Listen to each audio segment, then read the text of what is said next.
of the girl to his pals. Girls generally don't do it. So we would find that some principals would come to us and say, look, will you go in and explain to them about the whole sexting phenomena, and don't hold back. Just tell them exactly how it is, because some of these girls' lives are ruined after these photographs are distributed.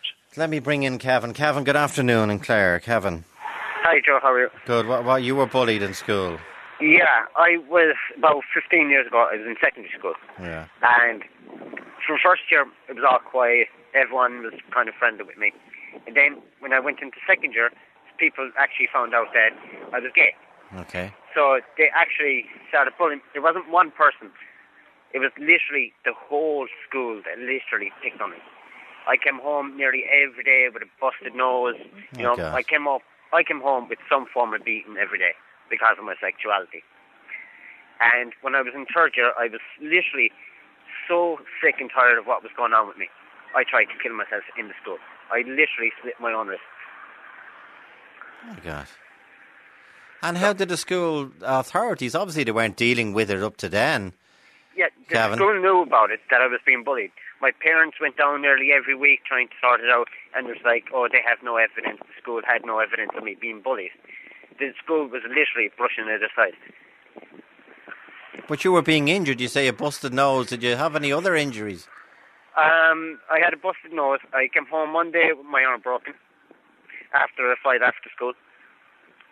And how did the school authorities explain all of this? They couldn't. They said once it happened outside the school, they had no authority to work on it because it was happening outside the school grounds.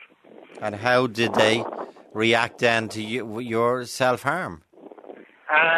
When I literally tried to kill myself, it was actually the week of my junior cert. And they literally copped on to themselves. And when I went into fifth year then, they literally, by the time I went into fifth year, half the school was actually gone. They actually moved on the pupils that were actually doing the worst harm.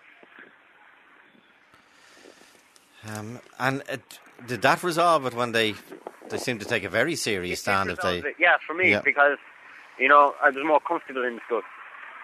You know, there wasn't as much picking, but there was, in fifth year and sixth year, there was still name calling, but there wasn't the violence that was going on behind it. And did any other students in the school say, hang on a minute, lads, this is lunacy?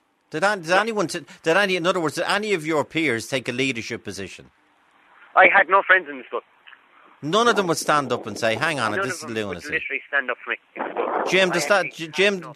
Jim Harding of Bully for You, is that critical as some of the other students take a stand?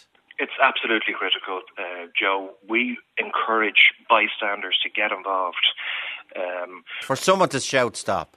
Exactly, and somebody to say, you know, how would you like if somebody did that to you? Cut it out.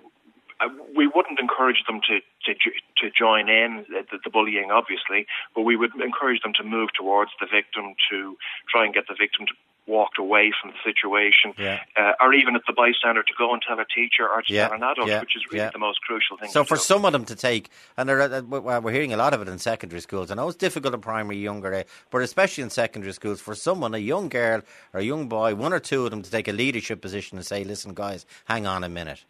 And be it in bullying or be it when somebody goes to take a drink or act the aged or whatever, there's somebody has to say, listen, this is a lunacy. It's going to get us all into trouble and it's extremely hurtful to the victim. Exactly, Joe. And it really should be led from the principal down. Everybody in the school, whether it be the lollipop man, the school secretary, everybody should be speaking the same language around bullying and literally saying, you know, we've had enough. This isn't going to continue in our school. Okay, we'll put a link up to your website on our website, given that the number of people who are contacting us, Jim. That's Jim Harding of Bully for You. Kevin, how are you doing now?